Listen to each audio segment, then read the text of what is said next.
আমার কিছু আপুরা আছে ভিডিওটি পুরো না দেখে একটা লাইক না দিয়েই কমেন্ট করে চলে যায়, তো আমার খুবই খারাপ লাগে। তো সবাইকে বলছি না, আমার কিছু আপু এরকম করে, তো প্লিজ আপুরা ভিডিও যদি ভালো না লাগে ক্লিক করবেন না। তো আসসালামু আলাইকুম, কেমন আছেন সবাই? সবাইকে অনেক অনেক ধন্যবাদ আমার ভিডিও দেখার জন্য। তো আল্লাহর অশেষ রহমতে আমরাও অনেক অনেক ভালো আছি। তো আজকে আমি পেঁয়াজের কালি, পালং শাক আর ধনিয়া পাতা দিয়ে একটা ভাজি করে দেখাবো আপনাদেরকে। আর এই ভাজিটা অবশ্যই বাসায় ট্রাই করে দেখবেন, অনেক অনেক ভালো লেগেছে খেতে। তো আপনাদের সাথে শেয়ার করলাম, প্লিজ একবার হলেও ট্রাই করে দেখবেন, অনেক ভালো লাগবে। আর শুরু থেকে শেষ পর্যন্ত যারা আমার ভিডিওটি একটা লাইক করে কন্টিনিউ দেখেন তাদেরকে অসংখ্য অসংখ্য ধন্যবাদ আমার তরফ থেকে।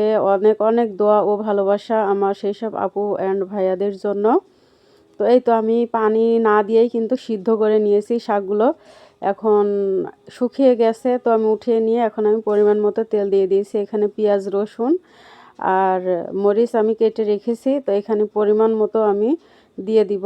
তেলটা গরমও হয়ে গেছে, একটু নাড়াচাড়া করতে থাকবো ব্রাউন কালার না হওয়া পর্যন্ত, এটা সবাই জানে। তো একটু নাড়াচাড়া করার পরে আবার ফিরে আসি।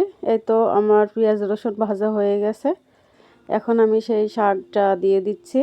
আর এখানে পেঁয়াজের কালিটা দেওয়ার কারণে একটু মিষ্টি মিষ্টি লেগেছিলো, অনেক অনেক ভালো লেগেছিলো। এটা রুটি কিংবা পরোটা, আমি রুটি দিয়ে খেয়েছিলাম, আবার ভাত দিয়েও খেয়েছিলাম, অনেক অনেক ভালো লেগেছিলো। প্লিজ একবার হলেও ট্রাই করবেন, আপুর কথাটা শুনে অনেক ভালো লাগবে।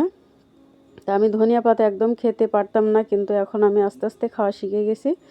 আর এই শাকটা অসাধারণ হয়েছিল। যদি রেসিপিটার কোনো অংশে একটু ভালো লেগে থাকে প্লিজ চ্যানেলটা সাবস্ক্রাইবার করে এই ছোটো বোনটার পাশে থাকবেন। আর এখানে আমরা সবাই